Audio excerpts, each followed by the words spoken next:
Mesdames et messieurs, bonjour. Je viens répondre ce soir à Madame Colette Rebouka, qui est une activiste, une résistante de la première heure du combat de la libération du Gabon, qui a pris son téléphone hier soir et qui m'a appelé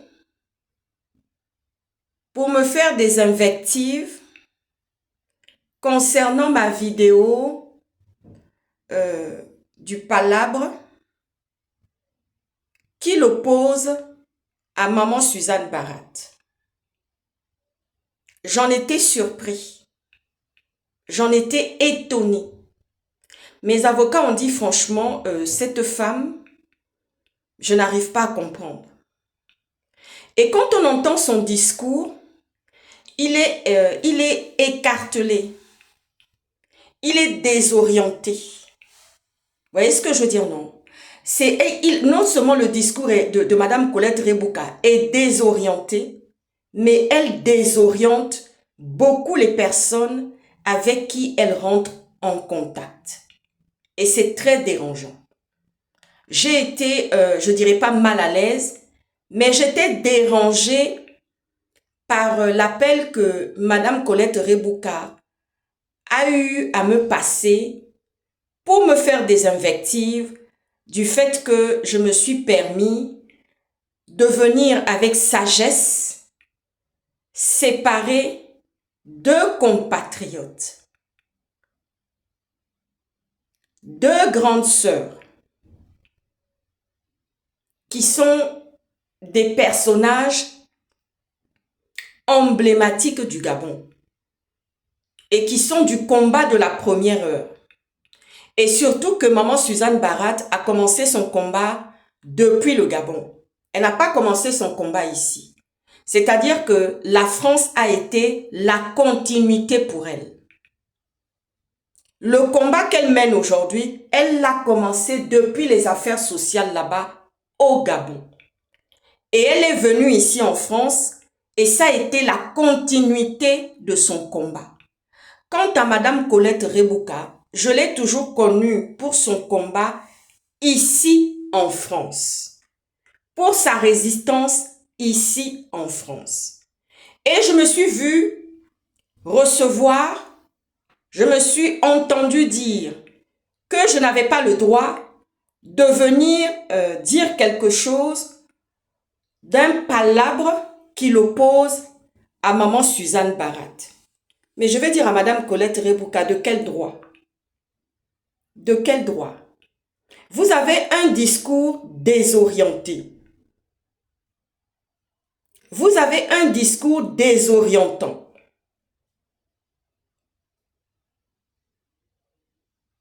Parce que quand on vous entend parler, c'est toujours vous.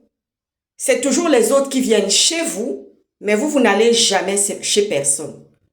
Je vais vous dire les 4 vérités aujourd'hui, Madame Colette Rebouka. La France n'est pas votre pays. La France est un pays d'adoption pour vous, si je peux dire ainsi. La France, ce n'est pas votre pays. Vous avez du mal à aller chez les autres. Vous avez du mal à fréquenter les autres. Bon, vous n'êtes pas sociable. Vous qui êtes une femme du paramédical. Moi, je suis ophtalmologue et membre du renseignement, ancienne femme du renseignement. J'ai mené des combats nobles. La liberté que vous avez ici, Madame Colette Rebouka, je me suis battue pour cette liberté. Et notamment en 2015. En 2015, quand l'État islamiste a voulu prendre la France en otage, quand l'État islamiste est venu frapper la France avec des attentats mortifères qui nous ont marqués dans nos esprits, dans nos âmes et dans nos chairs, je suis partie au combat parce que l'État islamiste voulait nous voiler. Voulait non seulement que nous soyons voilés, mais que nous perdions nos croyances aussi et que nos filles aussi deviennent voilées. je suis allée au combat. Je suis montée au combat. Je me suis même retrouvée un matin. Ce témoignage-là, il est dans les réseaux sociaux. Je me suis retrouvée un matin en train de lutter avec un djihadiste qui voulait ôter la vie à une Française. Pendant que j'amenais ma dernière, Esther Sarah, à l'école. Parce qu'à cette époque, elle était à l'école maternelle. Voici aujourd'hui l'ingratitude de Madame Colette Rebouka qui vient me faire des invectives parce que je me suis permis de venir les séparer, de venir apporter une parole d'apaisement dans le conflit qui l'oppose à Maman Suzanne Barat. Étant donné que vous êtes toutes les deux des compatriotes, étant donné que vous êtes toutes les deux des sœurs, et étant donné que vous avez toutes les deux marché un temps ensemble. Est-ce que vous voyez ça? J'avais dit un jour comme ça à quelqu'un, un monsieur, qui a un comportement aussi belliqueux, que moi je ne règle pas mes palabres dans les réseaux sociaux. J'ai sorti ça à cette personne-là, et cette personne-là se reconnaîtra. J'ai dit ça à cette personne, je lui ai dit, moi je ne règle pas mes palabres dans les réseaux sociaux. Et puis je ne suis pas une personne belliqueuse. Que fut ma surprise quand Madame Colette Rebouka m'a appelé? Elle m'a souhaité d'abord mes vœux. Elle m'a dit bonjour Madame Auclair. D'abord elle avait du mal à prononcer mon nom. Elle dit je ne vous connais pas. Elle me dit qu'elle ne me connaît pas. Mais pour une femme qui a travaillé à la RTG2, à la présidence, c'est bizarre qu'elle ne puisse pas me connaître. C'est bizarre que ce nom-là ne claque pas dans ses oreilles. Pour une femme qui était dans le Sirail gabonais, parce que quand on travaille pour la presse présidentielle, on connaît tout le monde. Moi, j'ai des gens qui viennent, qui me mettent des commentaires. « Ah, j'ai connu votre papa. Ah, j'ai connu votre papa. Ah, j'étais très copain, on allait au foot. Quand vous étiez à la Montagne Sainte, on avait un petit club, on avait formé un petit club de football. Notamment, il y a une maman là que je salue, j'ai appris qu'elle est très très malade. C'est une dame qui avait des responsabilités très importantes au Gabon. Et quand elle m'a vue la première fois, quand elle est venue ici accompagner sa fille pour ses études aussi, et quand elle a su que j'étais la fille de Pierre Moquet, elle a dit « Oh là là, je faisais du football, j'étais sportif, j'ai même eu des médailles et tout pour le Gabon. Et j'allais au foot et je me souviens que ton papa te portait sur les épaules, il t'amenait au foot et tu aimais beaucoup taper dans le ballon. » À la Montagne Sainte. Parce que comme j'étais très hyperactive, et donc il m'amenait au football quand ils avaient leur match de football où ils se retrouvaient. Cette dame m'a sorti ça, j'étais émue. Elle m'a dit, mais j'étais vu ma fille avec ton clochet. Elle dit, tu avais un petit clochet autour du pied. Et d'ailleurs, c'était la raison de rigolade, la raison de la rigolade tout le temps. Mais pourquoi vous l'avez mis? Ah mais non, mais attends, on veut pas qu'on dise on ne veut pas qu'on l'enlève et qu'elle disparaisse. Hein. Ah oui, ils ont dit, ah oui, vu comme elle est hyper active, donc il vaut mieux, quoi. Parce que ça part. Un enfant, ça va très vite. Vous perdez une seconde de son regard, vous perdez une seconde de votre regard sur un enfant, ça va très vite. Vous voyez ce que je veux dire? Non? Oui. Madame Colette Rebouka est venue dire qu'elle ne me connaissait pas. Mais en attendant, elle est venue me faire des invectives en disant que oui, je n'aurais pas dû venir me mêler, les séparer du palabre. Et après, elle m'en a fait reproche en disant vous êtes en groupe là-bas, vous êtes ensemble là-bas. Et elle est même venue me parler du journaliste d'investigation qui est Jonas Moulenda. Parce que il y a quelqu'un qui lui a dit comme ça, oui, mais c'est elle qui soutient, c'est elle qui parlait la dernière fois avec beaucoup d'aplomb en défendant Monsieur Jonas Moulenda. En tous les cas, les audios sont là. Mes avocats ont saisi les audios. Les audios sont là, donc Madame Colette Rebouka ne va pas démentir ces propos que je suis en train de dire aujourd'hui. Et je veux dire au Bapounou que cette femme au mienne, qui est Colette Rebouka, Andi Koumb. Mouretula Andi Koumb. Et rendre misos, bilombo biotsu, nabatu.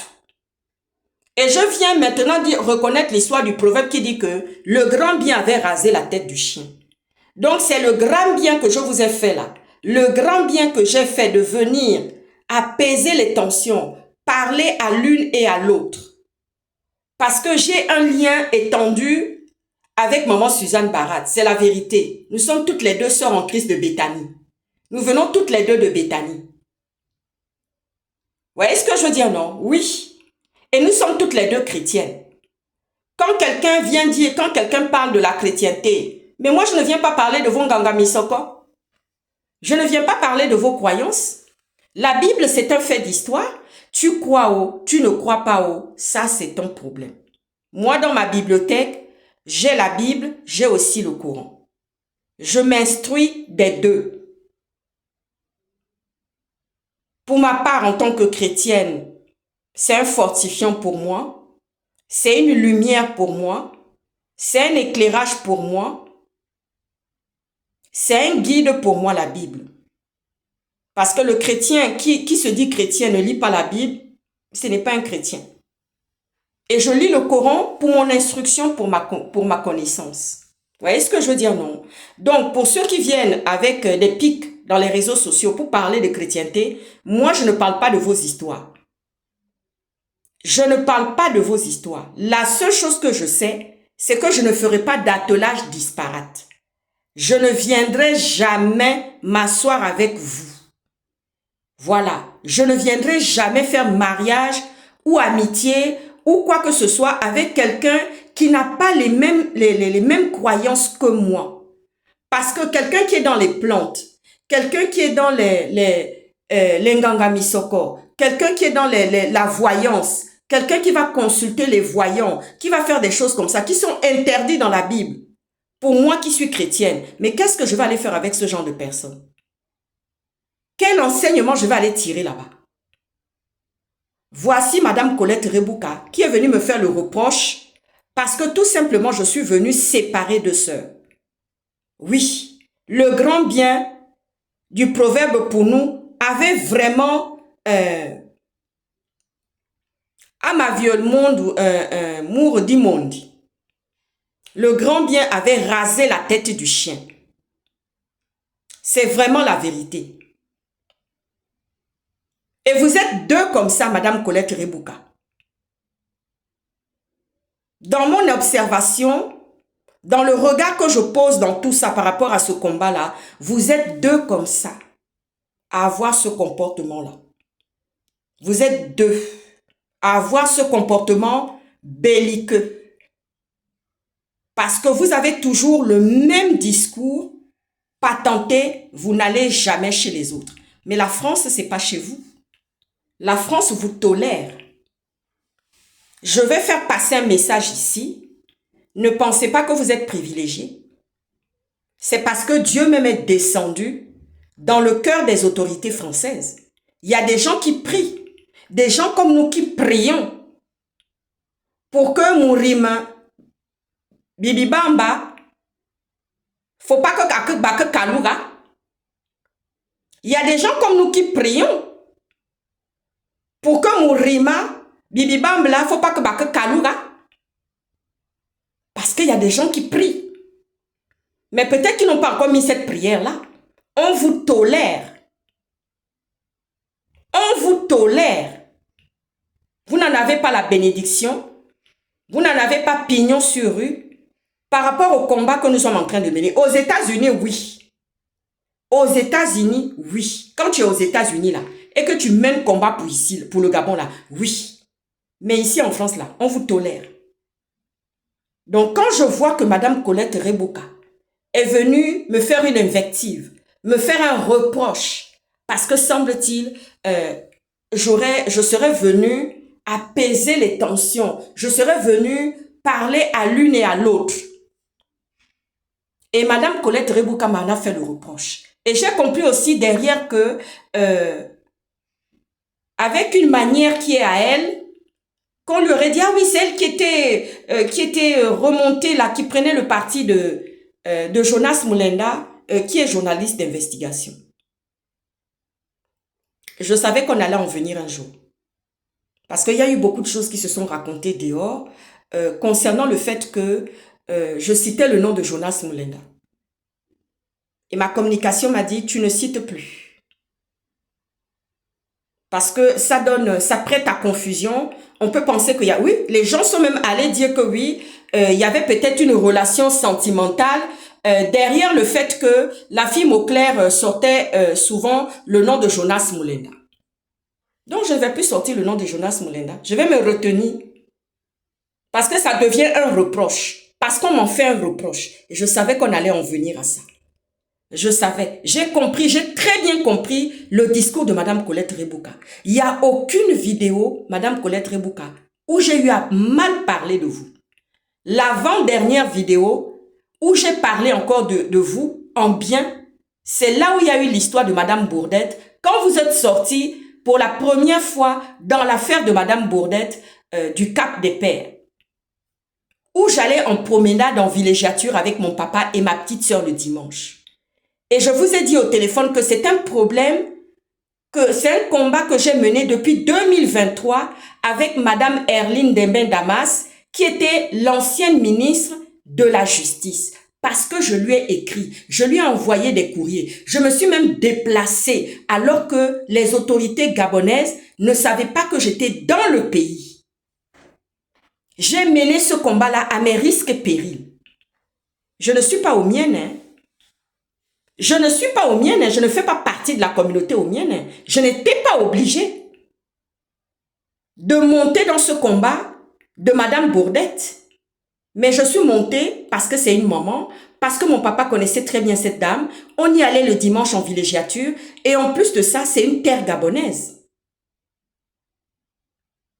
Mais vous, Madame Colette Rebouka, de l'ethnie omienne, vous êtes particulière. Je ne sais pas s'il y a d'autres omiennes qui sont comme vous, de la communauté omienne, mais vous, vous êtes particulière. Vous voyez ce que je veux dire, non? Oui, vous êtes vraiment particulière. Et je ne suis pas une personne insultante, mais j'ai été obligée, je suis sortie de mes gangs, parce qu'en plus, on venait de m'annoncer le décès d'un beau-frère. Je suis en deuil actuellement. On m'a annoncé hier soir. Au moment où je me pose, avec toute mon équipe, mon téléphone sonne, on m'annonce le décès de mon beau-frère. Et là, j'étais dans tous mes états. C'est Colette Rebouka qui vient mettre le feu aux poudres. Mes avocats ont dit qu'on va te garder ça comme un macabou. Tu vas faire une sortie encore. Tu vas faire encore une sortie contre moi. Parce que tout simplement, il y a Jonas Moulenda d'un côté, il y a maman Suzanne Barat d'un côté. Tu vas faire encore une sortie. Parce que tu tournes, tu te sens seule. Madame Colette Rebouka, vous vous sentez seule. Vous vous sentez isolée. Vous êtes mise à l'écart. Vous êtes mise à l'écart. C'est-à-dire que j'ai compris que dans vos propos, j'ai analysé énormément vos propos et j'ai compris que vous êtes une femme isolée. Vous êtes une femme seule. Vous avez besoin d'être aimée. Vous avez envie d'être aimé. Et vous allez venir me répondre pour dire vous n'avez pas besoin. Vous avez vos enfants. Je vous connais. Mais ici, ce n'est pas chez vous. La France, ce n'est pas chez vous. Quand vous dites que vous n'allez jamais chez personne, mais vous êtes bien chez quelqu'un qui est la France.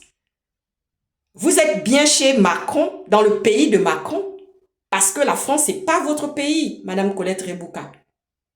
Et j'ai aussi analysé un côté chez vous. Vous êtes une femme pantouflard. J'ai fait votre analyse psychologique. Hein. Vous êtes pantouflard. Vous aimez bien votre petit cocon. De temps en temps, vous pouvez vous permettre un peu d'ouverture et ensuite vous rentrez dans votre coquille. Vous voyez ce que je veux dire, non? Oui, vous êtes pantouflard. Vous vous préservez. Et quand ça commence quand on commence un peu à prendre un peu plus d'aisance dans votre espace, là, ça ne va plus. Vous voyez ce que je veux dire, non? Là, ça ne va plus. Ça commence à poser problème. Est-ce que vous voyez ça? Donc, j'ai été obligée de sortir et de venir vous répondre aujourd'hui, Madame Colette Rebouka. Vous voyez ce que je veux dire, non? Moi, je n'ai pas ce côté tendancieux, belliqueux et tout le reste. Je sais que c'est un côté tendancieux qui est chez les Gabonais. Ils sont belliqueux. Vous voyez ce que je veux dire, non? Oui. Quand je vois les femmes de la famille de Bikele Nzong, à qui on a donné une semaine. Mais j'ai envie de dire, pourquoi on fait des enfants quand on n'a pas de mari? On fait 7 enfants, on n'a pas de mari? On accepte un homme, on n'a pas de contraception. On accepte qu'un homme vienne coucher avec toi et tu sais très bien que tu risques d'avoir des grossesses. Quand je dis qu'il y a de la fécondité, parce que toutes ces femmes qui sont dans la misère, ce sont des femmes qui ont de la fécondité. Il y a une autre qui va carrément au marché. J'ai vu une image qui m'a énormément choquée. Maman Lima me dit, mon Dieu, j'ai envie de ramasser, si c'était possible, de rentrer dans les réseaux sociaux avec un conteneur de nourriture et d'eau pour aller donner à cette dame. Une femme qui était en train de ramasser les restes, vous savez, les restes que les commerçants ne vendent pas là, qui est pourri là. Elle était en train de fouiller dans ces ordures là pour aller nourrir ses enfants. Et on dit que le Gabon est un pays riche. J'en étais choquée. Madame Colette Rebouka, vous m'avez dit comme ça au téléphone que vous avez soutenu Brice Clotaire Oligui Nguema. La candidature et l'action de Brice Clotaire Oligui Nguema, vous l'avez soutenu. C'est ce que vous m'avez dit dans vos audios, dans les audios que vous m'avez postés au moment où vous étiez en train de me faire la conversation. Vous avez soutenu Brice Clotaire Oligui Nguema. Et j'ai compris par derrière que c'était une manière de venir chercher à me fermer le clapet.